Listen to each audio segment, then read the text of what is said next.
PMAY പദ്ധതി അട്ടിമറിക്കുന്ന സർക്കാരിനെതിരെ ജനരോഷം ഉയരണമെന്ന് advocate Abdul Kareem Cheleri പറഞ്ഞു. LGMLന്റെ ആഭിമുഖ്യത്തിൽ തദ്ദേശ സ്ഥാപനങ്ങൾക്ക് മുമ്പിൽ നടത്തിയ പ്രതിഷേധ സഭയിൽ കണ്ണൂർ കോർപ്പറേഷൻ ഓഫീസിന് മുമ്പിൽ സംസാരിക്കുകയായിരുന്നു അദ്ദേഹം. സാധാരണ ജനങ്ങൾ അനുഭവിക്കുന്ന വിവിധ ആവശ്യങ്ങൾ ഉന്നയിച്ചുകൊണ്ടും തദ്ദേശ ഭരണ സ്ഥാപനങ്ങളോട് കേരളത്തിലെ പിണറായി സർക്കാർ കാണിക്കുന്ന അവഗണനയ്ക്കും എതിരെ മുസ്ലിം ലീഗ് ജനപ്രതിനിധികളുടെ സംഘടനയായ ലോക്കൽ ഗവൺമെൻറ് മെമ്പേഴ്സ് ലീഗ് LGMLന്റെ ആഭിമുഖ്യത്തിൽ തദ്ദേശ സ്ഥാപനങ്ങൾക്ക് മുമ്പിൽ നടത്തിയ പ്രതിഷേധ സഭകളുടെ ജില്ലാതല ഉദ്ഘാടനം കണ്ണൂർ കോർപ്പറേഷൻ ഓഫീസിന് മുമ്പിൽ നിർവഹിച്ച് സംസാരിക്കുകയായിരുന്നു അബ്ദുൽ കരീം ചേലേരി.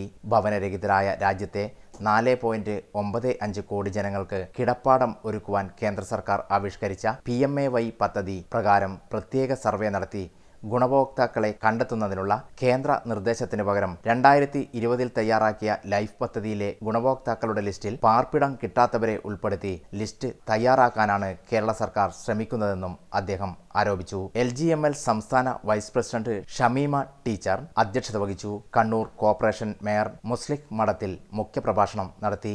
ജില്ലാ Muslim League vice president TA Thangal, LGML ജില്ലാ general secretary KP Abdurazak, corporation standing committee chairman Siyad Thangal, Muslim League Kannur മണ്ഡലം vice president C Eramulan, Pallikkunnu മേഖല ജനറൽ സെക്രട്ടറി നസീർ ചാലാട്, മുൻ deputy mayor Shabeena teacher, KP Rashid എന്നിവർ പ്രസംഗിച്ചു. കോർപ്പറേഷൻ കൗൺസിലർമാരായ P Koulath, Ashraf Chittuli, Umaiba Pallipram, PP Beebi, Panayan Usha, M Shakuntala, Muslim League നേതാക്കളായ ഹസൻ ചാലാട്, CV മുസ്തഫ ഉസ്മാൻ എന്നിവർ നേതൃത്വം നൽകി.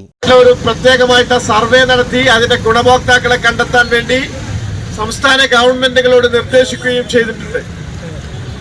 ആ പ്രത്യേകമായിട്ടുള്ള സർവേ നടത്തി പുതിയ ആളുകളെ കണ്ടെത്തുന്നതിന് പകരമായി നമ്മുടെ സർക്കാർ, കേരള സർക്കാർ നിശ്ചയിച്ചിരിക്കുന്നത് 2020 പ്രസിദ്ധീകരിച്ചിട്ടുള്ള ലൈഫ് ഭവന പദ്ധതിയുടെ ഗുണഭോക്താക്കളായി തെരഞ്ഞെടുക്കപ്പെട്ടിട്ടുള്ള ആളുകളുടെ കൂട്ടത്തിൽ ഇതിനകം അതിൻ്റെ ആനുകൂല്യം ലഭിക്കാത്ത ആളുകളെ മാത്രം ഉൾപ്പെടുത്തിക്കൊണ്ട് PMAYയിൽ അവരുടെ ലിസ്റ്റ് ആ വിധത്തിൽ പരിഷ്കരിച്ചാൽ മതി എന്നുള്ള തലതിരിഞ്ഞ ഒരു നയമാണ് കേരള സർക്കാർ സ്വീകരിച്ചിട്ടുള്ളത്.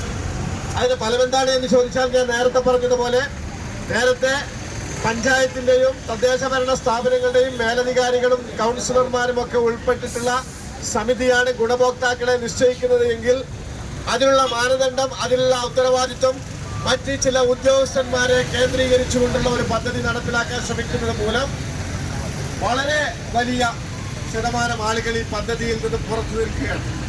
2020 പദ്ധതിയിലെ ലൈഫ് മിഷൻ പദ്ധതിയിലെ ഗുണഭോക്തൃ ലിസ്റ്റ് പ്രസിദ്ധീകരിക്കപ്പെട്ടു. അതിന് മുമ്പ് തന്നെയുള്ള ഒരുപാട് ആളുകൾ ലിസ്റ്റിൽ നിന്ന് മാറ്റപ്പെട്ടു പോയിട്ടുണ്ട്, അതിൽ ഇടം പിടിക്കാതെ പോയിട്ടുണ്ട്. 2020 ശേഷം കുറെ ആളുകൾ ഈ പദ്ധതിയുടെ ആനുകൂല്യങ്ങളിൽ വരേണ്ട ആളുകളായിട്ടുണ്ടാകും. ഭവനമില്ലാത്ത ആളുകൾ, കിടപ്പാടമില്ലാത്ത ആളുകളുണ്ടാകും.